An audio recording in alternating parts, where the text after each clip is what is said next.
It's on now? Okay, great, thanks. All right. And my card's here for you. All right, thank you. All right, so anything we would discuss here, anything forward-looking, is just for your FYI. That's, maybe it's something that we're going to be working on that hasn't been released yet. So really, it's nothing. It's one of those things where, well, this is what the guy said, but we're still working on some of those things. So just give me a heads up to let you know that some of the things we discuss here may or not be ready for the time or the dates that we're on here. Again, like I said, my name is Frank Aleck. I'm a solutions engineer. My partner is Eric Hennessy. He's a staff solutions architect. I'm sure he'll introduce himself later on when he's getting ready to present. But again, like I said, sorry for being late, and thank you very much, everybody, for being here. So our objective for today is really to take what kind of messy data, digital data that we get from our appliances, anything with a digital signature, and then bringing it over and presenting it out in a nice, nice dynamic, interactive dashboard, right? So taking that dirty, messy data and making it look good, so you could take that and you could send it out to your executives or whoever you need to do. Do we need to email them a workshop link? The files. What's that? I have files. Yeah, I'll send it over to you. Okay, so again, like I said, this is going to be the agenda. Once everybody gets their link, we'll go ahead and we'll log into the Splunk instance. And then what we're going to do is we're going to create an app. Thing about it is Splunk comes with some apps, that we have, and I have a slide for it, for Splunk base, where you can go out and you can download free apps for any sort of application, any sort of logging, anything that you need. But what we're going to do is we're going to create an app, because you can create custom apps as well. Maybe there's something that we have out there that doesn't necessarily pertain to what you need to do, but you can go ahead and you can create this custom app. And then we're going to show how we're going to add data into it. There's several different ways of adding data. We'll go over that. And then we could do some searching and reporting, extracting a field. Maybe there's something in the data that you need that maybe isn't coming up as a field, so you want to go ahead and add that into Splunk so you can then report out on it or do some searching or anything to that nature. And then lookup files, right? So you have some data that you want to enrich. Well, a good use case might be for asset tracking. Maybe you have some assets in a data center. You know where they are located, maybe in regards to a row or maybe wherever they are, and you want to keep track of those. So you can take that data, you can add it to a CSV or any other kind of file, and then upload it into Splunk, and you can use that for searching, reporting, and things of that nature. And then again, creating a dashboard just to make your data look pretty, and then again, Splunk resources. So like I said before, we probably, with what the agenda that we have today, we'll probably get into about half of going through this workshop, and then we'll turn it over to Eric. But these instances are going to be up for a little while, so again, like I said, if you wanted to, you can go back and finish them up. And then again, please feel free to ask any questions as we move forward.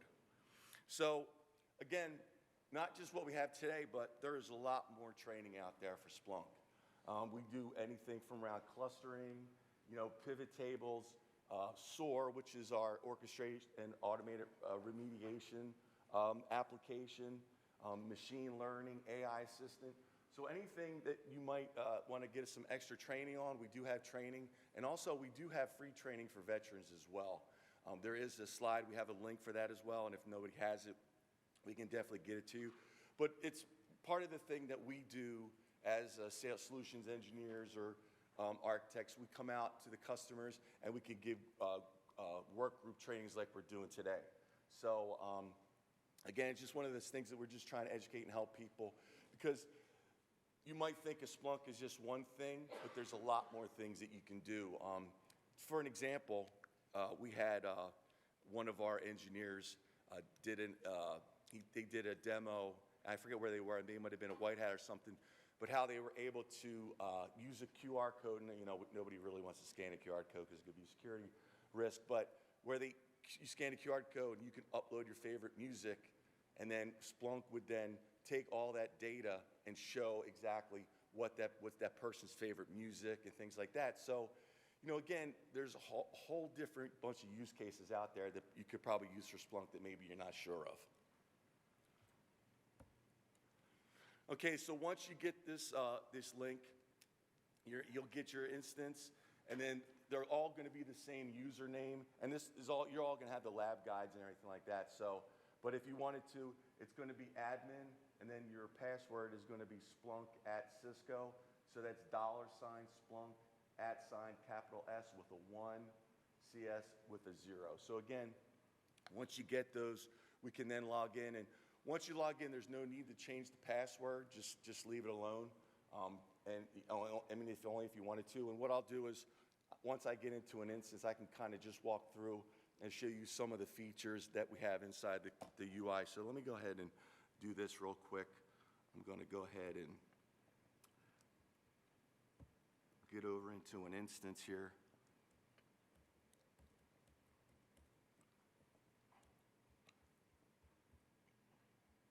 Okay, let's see. It doesn't want me to do this here. Yeah.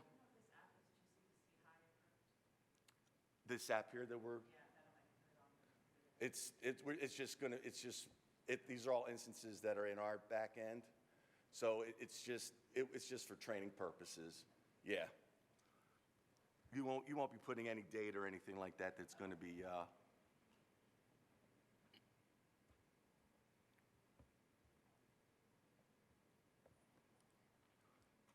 right, let's just do this here. So this is, like I said, this is the sign up, and I'm just going to take this last instance.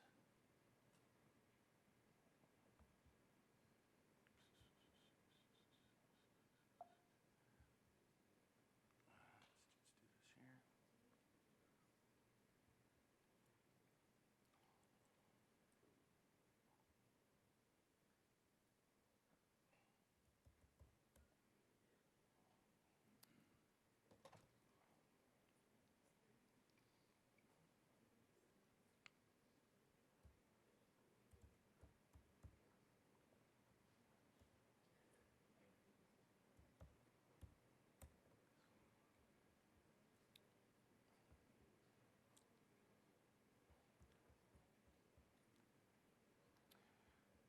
Okay, so for those who may be familiar with Splunk already, with our last version, our last release, which was 10.4.2, the UI has been changed. So if you are familiar with it, you might kind of notice that the UI is a little bit different. Not much has really changed. Everything's still there, the settings and everything like that.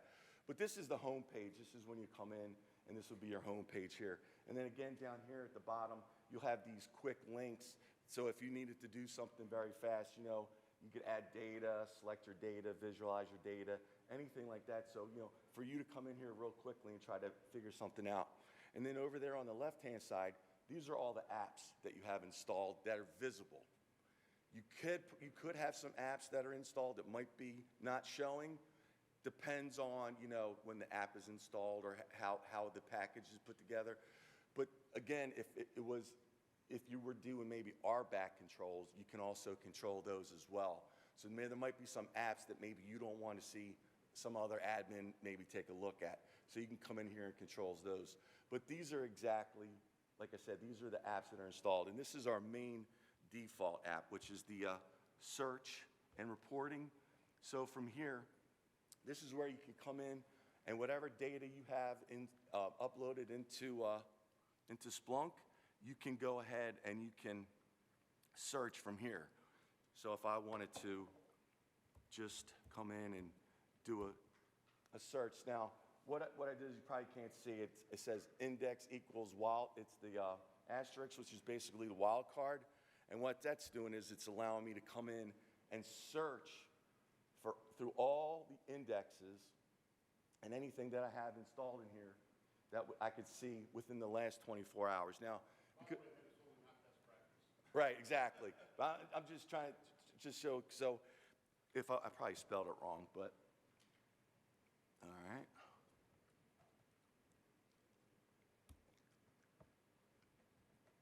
Now what happened?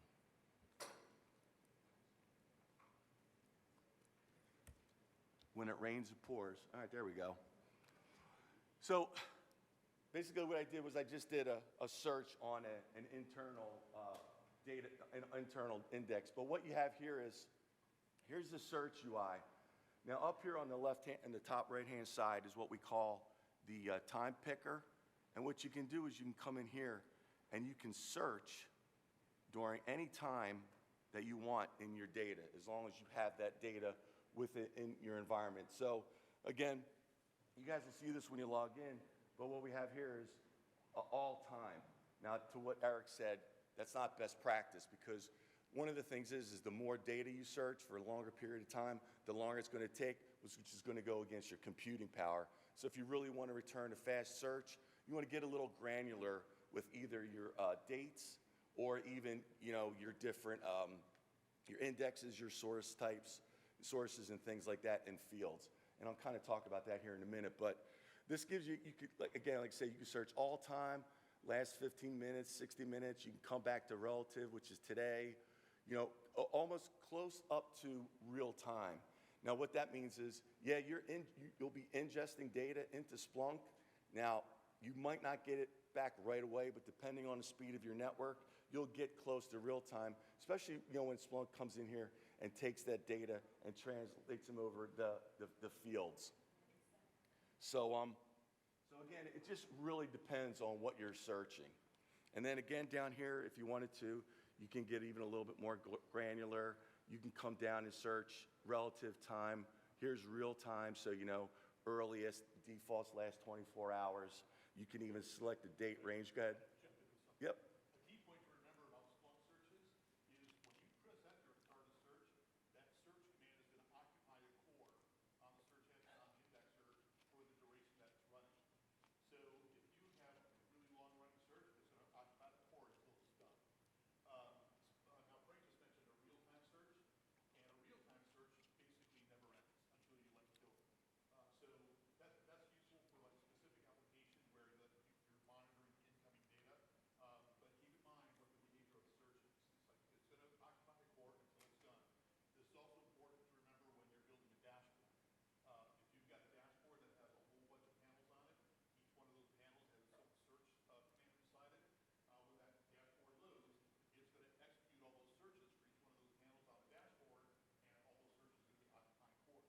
So if you have a dashboard that's got like 80 panels on it, and you're running on a search head that's got 16 cores, it's going to be like bogging things down. So it's a topic for another day, but again, this whole thing about search optimization and dashboard building and doing page searches and chain searches and stuff like that, that lets you really optimize how searches use up the system resources.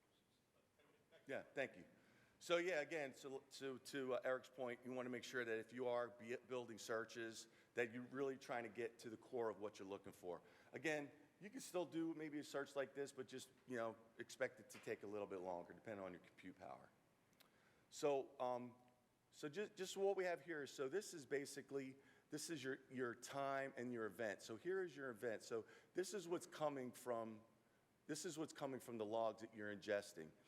And what we do here is we're doing this is call it schema on the fly, which is basically you don't have to take this data and transform it. We're already doing that for you. So this might not look like what's presented in the log files, but what Splunk does is Splunk automatically takes that data and creates field pairs for you. And that's what we have over here to the left.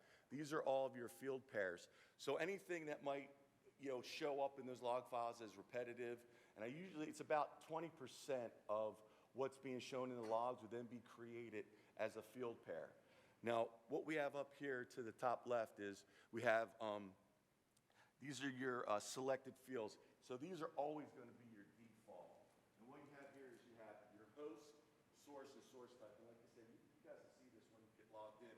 But these are always your defaults. They're always going to show up in there. And then underneath that will be your interesting fields.